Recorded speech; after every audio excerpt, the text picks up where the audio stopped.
ஜெய் ஸ்ரீ மாத்திரை நமக ஜெய் குருதத் ஜெய் குரு பிரசரம் நமஸ்காரம். நான் கரூர்ல இருந்து வல்சலா பண்ணிக்க பிரசன்ன ஜோதிடர். இன்னைக்கு நம்ம தை மாத பலன்கள் மகர ராசிக்கு எப்படி இருக்குன்னு பார்க்க போறோம். இந்த தை மாதம் எப்போ பிறக்குது அப்படின்னா 14/1/2026 புதன்கிழமை அனுஷ நட்சத்திரத்துல பகல் 3:07 இந்த மாதம் பிறக்குது. அதாவது 14ஆம் தேதியே தனுசு ராசில இருந்து மகர ராசிக்கு சூரியன் வந்துடுறாரு. இது நான் சொல்றது திருக்கணிதப்படி. ராசி அமைப்பை பொறுத்த வரைக்கும் இந்த மாதம் எப்படி இருக்கு அப்படின்னா நிறைய மாற்றங்களை சந்திக்க போறீங்க. எல்லாமே நல்ல மாற்றமா அப்படின்னா நல்ல மாற்றங்கள் தான். அது உங்களுடைய கையிலயும் இருக்குது. ஏன் அப்படின்னா உங்களுக்கு 11 குடையவர் யாரு, 11ஆம் அதிபதினா என்ன, நான் நிறைய டைம் சொல்லியிருக்கேன். காசு, பணம், வருமானம், லாபம், குபேரனுக்கு ஒப்பான நிதிநிலை அப்படிங்கக்கூடியது 11ஆம் அதிபதி. இந்த 11 குடையவர் யாரு? செவ்வாய். உங்களுடைய ராசியை பொறுத்த வரைக்கும் அவரு உங்க ராசியில உச்சமாகிறாரு. அந்த செவ்வாயே 4 குடையவரும் வீடு, வாகனங்கள், தாயார் அப்படின்னு குறிக்கக்கூடிய அதிபதியும் அவரே. சோ அந்த செவ்வாய் உங்களோட ராசியில உச்சமாகிறாரு.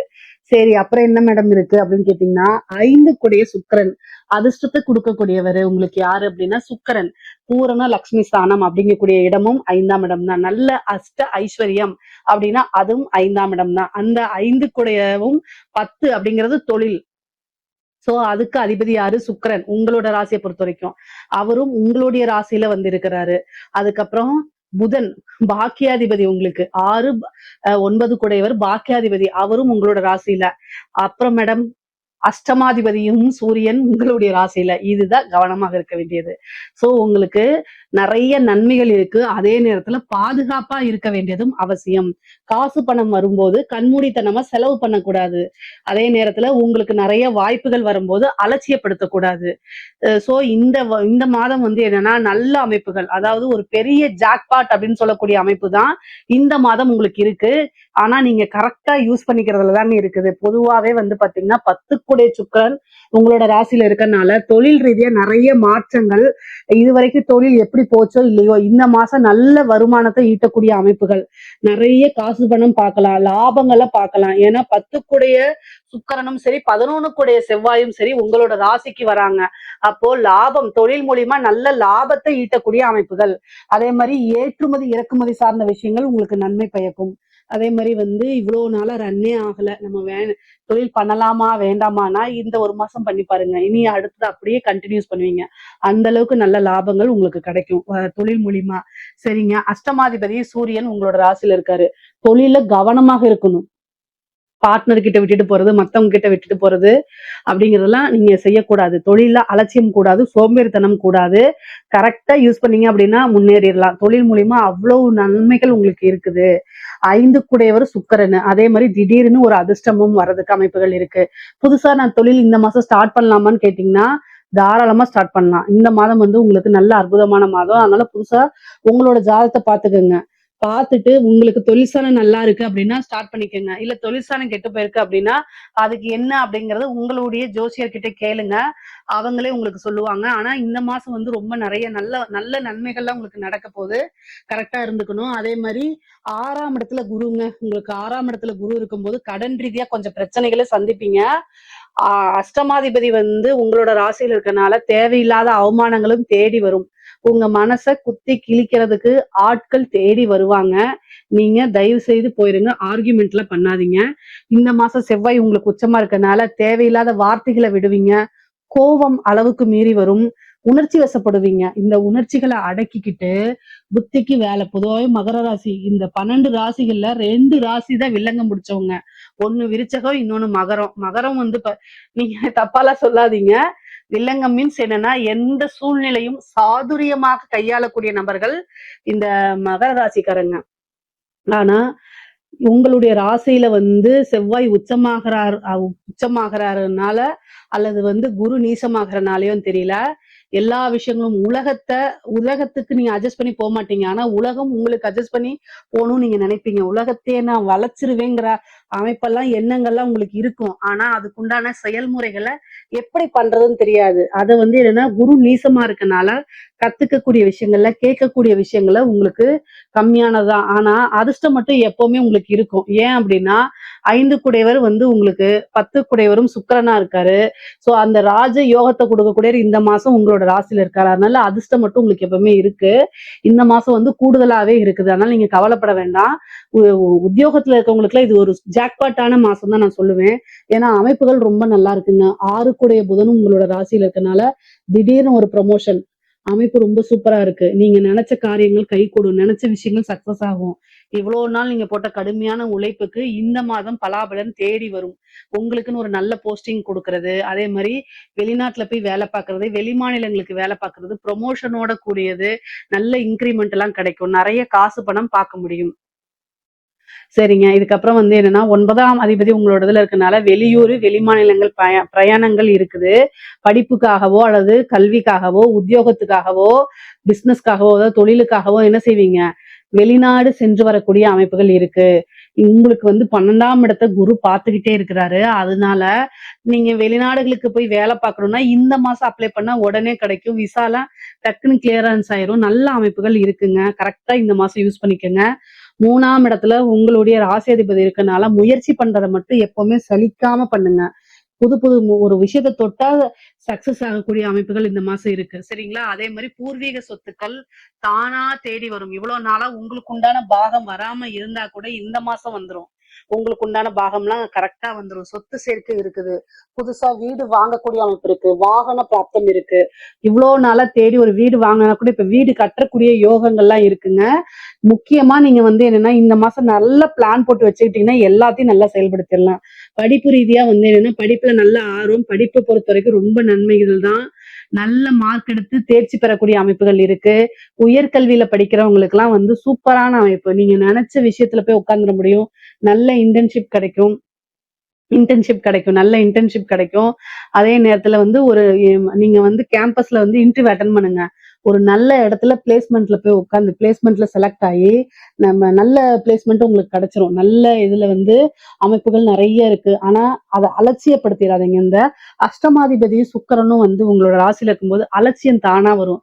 நினைச்ச விஷயங்களை தானா தேடி வரும்போது கஷ்டப்படாம ஒரு விஷயம் கிடைக்கும் போது அதை அலட்சியப்படுத்துறது இயற்கை இயல்புதான். ஆனா இந்த இது பண்ணாதீங்க. அது உங்களுக்கு அப்புறம் அடுத்தது எப்போ வரும்னு சொல்ல முடியாது இல்லையா? அதனால வரக்கூடிய வாய்ப்புகளை தேடி இது பண்ணிக்கங்க. அஷ்டமாதிபதி வந்து உங்களுடைய ராசியில இருக்கிறதுனால தேக ஆரோக்கியத்துல கவனமாக இருக்கணும். உயில் சொத்துக்கள் வர்றதுக்கு உண்டான அமைப்பு இருக்கு. திடீர்னு ஒரு உயில் சொத்தோ அல்லது பினாமி சொத்துக்களோ வந்துரும். ஆனா விபத்து கண்டங்கள் இருக்கு, சர்ஜரி கண்டங்கள் இருக்கு. ஹெல்த் ரீதியா ஏதாவது பிரச்சனைகளை சந்திக்கிறதும் மருத்துவ செலவும் இந்த மாதம் உறுதியாக உண்டு. அதனால ரொம்ப ரொம்ப கவனமாக இருந்துக்கங்க. இல்ல அப்படின்னா பிரச்சனைகளை கொடுக்கறதுக்கு அதிக வாய்ப்புகள் இருக்கு. கணவன் மனைவி சண்டை சச்சரவுகள் வரும். வாக்குவாதங்களை தவிர்க்கிறது நல்லது. ஒருவரை ஒருவர் அனுசரிச்சு போறது ரொம்ப ரொம்ப நல்லது. நீங்க வந்து பெண்களாக இருந்துச்சு அப்படின்னா வீடு கட்டக்கூடிய யோகம் இருக்கு. வாகன பிராப்தம் இருக்கு. ஆடை ஆபரண சேர்க்கை உறுதியாக உண்டு. நீங்க நினைச்ச விஷயங்கள்லாம் சாதிக்கக்கூடிய அமைப்பு. உங்களுடைய ஆசை அபிலாசங்கள் எண்ணங்கள் எல்லாமே ஈடேறக்கூடிய அமைப்புகள் இந்த மாதம் உங்களுக்கு உறுதியாக உண்டு. சகோதர வழி ஆதரவுகளை தேடிக்கிறது ரொம்ப ரொம்ப நல்லது. பொதுவாவே வந்து பாத்தீங்கன்னா கணவன் மனைவி ஏன்னா அஷ்டமாதிபதி உங்களோட இதுல இருக்கனால தேக ஆரோக்கியம் கணவருடைய தேக ஆரோக்கியத்துல கவனம் செலுத்துங்க. அவருக்கு மருத்துவ விரயமோ அல்லது மருத்துவ கண்டமோ இருக்கு. ரொம்ப ரொம்ப கவனமாக இருக்கணும். அறிமுகம் இல்லாத நபர்கள் கிட்ட பிரச்சனைகளை சொல்றதோ அல்லது அவங்க கிட்ட பேசுறதோ தவிர்க்கிறது நல்லது.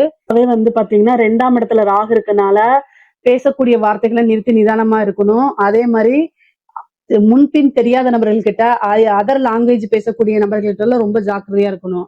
8ல கேது இருக்குது. அஷ்டமஸ்தானத்துல கேது இருக்கிறது மட்டும் இல்லாம அஷ்டமாதிபதி உங்களோட ராசிகள்ல இருக்கனால என்னன்னா உங்களுக்கு அவப்பெயர்கள் கெட்ட பெயர்களை ஈஸியா ஏற்படுத்தி கொடுப்பாங்க. அதுல உங்களுக்கு லேசா டிப்ரெஷன் ஆகிறதுக்குலாம் வாய்ப்பு இருக்கு. அதனால கவனமாக இருங்க. நம்ம என்ன பண்றோம், என்ன பண்ணக்கூடாது, என்ன பண்ணணுங்கிற விஷயத்துல தெளிவா இருந்துக்கங்க. இல்லைன்னா ரொம்ப கெட்ட பேர் வர்றதுக்கு உண்டான அமைப்புகள்லாம் இருக்கு. அதனால அதுல கவனமாக இருங்க. பொதுவாவே புதனும் இருக்கனால உங்களோட ராசியில புதனும் இருக்கனால ஈஸியா பரவிரும். அதனால கவனமாக இருக்கணும். 2ஆம் இடத்துல ராகு இருக்கு. நல்ல தனஸ்தானம் வருமானங்களை ஈட்டி கொடுக்கக்கூடிய அமைப்புகள் இருக்கு. அரசாங்க துறையில இருக்கிறவங்களுக்கு ரொம்ப ரொம்ப சூப்பரா இருக்குங்க. உங்களோட ராசியில இத்தனை கிரகங்கள் இருக்கு. ரொம்ப ரொம்ப நல்ல அற்புதமானது. காசு பணம் வருமானம் இது எல்லாமே வரும். அஷ்டமாதிபதி சூரியன் உங்களோட ராசியில என்ன மைனஸ் அப்படின்னா உயர் அதிகாரிகளுடைய அழுத்தங்களுக்கு ஆளாகிற மாதிரி இருக்கும். அவங்க லஞ்சம் வாங்குறதுக்கு உங்களே அனுப்பிச்சு விடுவாங்க. அவங்க ஒரு பழி தீர்க்கறதுக்கு உங்களே செய்ய சொல்லுவாங்க. உயர் அதிகாரிகள் செஞ்சுதான் ஆகணும். ஆனா செஞ்சா நாளைக்கு உங்களுக்கு பிரச்சனை வரும். இது எல்லாமே உங்களுக்கு தெரியும். ஆனா என்ன ஆகும், வேற வழி இல்லையே அப்படின்னு நீங்க நினைச்சீங்கன்னா யோசிக்காம லீவ் போட்டுட்டு போயிடுங்க. கட்டாயம் பிரச்சனை வந்துரும். அதனால இந்த மாசம் நீங்க செய்யாதீங்க. ரிட்டர்ன் ஆர்டர் கொடுங்க, பேசுறத ரெக்கார்ட் பண்ணி வச்சிருங்க. இந்த மாதிரி விஷயங்கள் செய்யல, கட்டாயம் பாதிக்கப்படுறது என்னமோ நீங்க தான். அதனால அரசாங்க துறையில வேலை பார்க்கறவங்க ரொம்ப ரொம்ப கூடுதலான கவனம் இருக்கணும். ஏன்னா உங்களோட ராசிக்கு குரு பார்வை இல்ல. உங்களுடைய ராசி அதிபதி சனி 3ஆம் இடத்துக்கு போயிட்டு 12ஆம் இடத்தை பார்த்துக்கிட்டு இருக்காரு. 2ல ராகு இருக்குது. காசு பணத்தை வர மாதிரி வர வச்சு பிரச்சனைகளையும் கொடுத்துரும். ஏன்னா உயர் அதிகாரிகள் நீங்க போய் பணத்தை வாங்கிட்டு வாங்க, உங்களுக்கு ஒரு பர்சன்ட்னு சொல்லுவாங்க. உங்களுக்கு எவ்வளவு பண தேவைகள் இருந்தாலும் சரி அப்படின்னு ஆசைப்பட்டுட்டு போற மாதிரி அமைப்புகள் இருந்தாலும் அதுல இருந்து பிரச்சனைகள் வரும். அஷ்டமத்துல கேது இருக்கு. உங்களோட பதவியை கட் பண்ணி எடுத்துட்டு போறதுக்கு உண்டான அமைப்புகள் இருக்கு. 4 கூடையவர் பாதகாதிபதி. 4ஆம் இடம் பதவி ஸ்தானம். ஆனா பாதகாதிபதியாவும் இருக்காரு. அதனால கவனத்தோட கையாளணும். ஆனா திடீர்னு ஒரு விபரீத ராஜயோகம் அரசாங்க அதிகாரிகளுக்கு இருக்கு. என்ன விபரீத ராஜயோகம் அப்படின்னா, நீங்க ப்ரொமோஷன் லிஸ்ட்ல 4ஆவதா இருக்கீங்க. அப்போ ஒருத்தர் என்ன செய்யறாரு, ரிட்டையர்மெண்ட் ஆகுறாரு. ஒருத்தர் அடுத்ததுல அவர் மேல ஏதாவது அலிகேஷன் வரும். இன்னொருத்தர் இறந்து போயிடுறாரு. கரெக்டா உங்களோட பேரு லிஸ்ட்ல வந்திருக்காது. திடீர்னு உங்களை கூப்பிட்டு நீங்க இந்த பதவியை எடுத்துக்கங்க அப்படிம்பாங்க. அந்த மாதிரி அமைப்பு தான் விபரீத ராஜயோகம் சொல்லக்கூடியது. அந்த மாதிரி வர்றதுக்கு வாய்ப்புகள் இருக்கு கலைத்துறை சம்பந்தப்பட்டவங்களுக்கு. இங்க பாருங்க, இந்த மாசத்துல நீங்க ஜெயிக்கலைன்னா எப்பவுமே ஜெயிக்க முடியாது. அந்த மாதிரி ஒரு யோகா அமைப்பு. சுக்கிரன் உங்களுக்கு ராசிக்கு 5 குடையவர், கலைக்கு அவர்தான் அதிபதி. அவரு உங்க ராசியில இருக்காரு. அப்ப என்னன்னா நல்லா ஜெயிக்க முடியும். நிறைய வாய்ப்புகள் தேடி வரும். நிறைய காசு பணம் சம்பாதிக்க முடியும். ஒரு மிகப்பெரிய லெவல்ல திடீர்னு ஒரு ஃபேமஸ் உங்களுக்கு கொடுத்துரும். புது புது வாய்ப்புகள் எல்லாம் பயன்படுத்திக்கங்க. அது மூலியமா காசு பணமும் நல்ல வருமானமும் பார்க்க முடியும். மக்கள் கிட்ட ஆதரவுகள், பாராட்டுகள்லாம் உங்களுக்கு கிடைக்கும். அரசியல்வாதிகளை பொறுத்த வரைக்கும் எப்படி இருக்குன்னா ரொம்ப ரொம்ப சூப்பரா இருக்குது. ஏன்னா அரசியல்வாதிக்கு 4ஆம் அதிபதி செவ்வாய் உச்சபலம், 11 குடையவர் உச்சபலம் தான். அதாவது அரசியல்வாதிகளை பொறுத்த வரைக்கும் மகர ராசியில இருக்கிறவங்க ரொம்ப அற்புதமான பலன்கள் இந்த மாசம். நீங்க கரெக்டான கொடுக்கக்கூடிய ஒவ்வொரு விஷயத்தையும் நீங்க கரெக்டா பண்ணி முடிச்சிருவீங்க. தலைமையிடம் கொடுக்கக்கூடிய ஒவ்வொரு விஷயத்தையும் கரெக்டா பண்ணி முடிப்பீங்க. நல்ல பேர் வாங்குவீங்க. இந்த மாசம் உங்களுக்கு ஒரு நல்ல ஜாலியான அமைப்பாத்தான் இருக்கும். நல்ல நீங்க செய்யக்கூடிய விஷயங்கள் எல்லாமே பாத்தீங்கன்னா சோசியல் மீடியால ட்ரெண்ட் ஆகும், பரவும். நல்ல பேரு கிடைக்கும். மக்கள் கிட்டடைய ஆதரவுகள் கிடைக்கும். ஒரு ஜனவசியம் அப்படிங்கிறது இந்த மாசம் உங்களுக்கு இருக்குது. இந்த மாசத்தை கரெக்டா யூஸ் பண்ணிட்டீங்கன்னா ஒரு 2-3 மாசம் உங்களை நினைச்சுக்கிட்டே இருப்பாங்க. அந்த மாதிரி ஒரு அமைப்புகள் இருக்கு.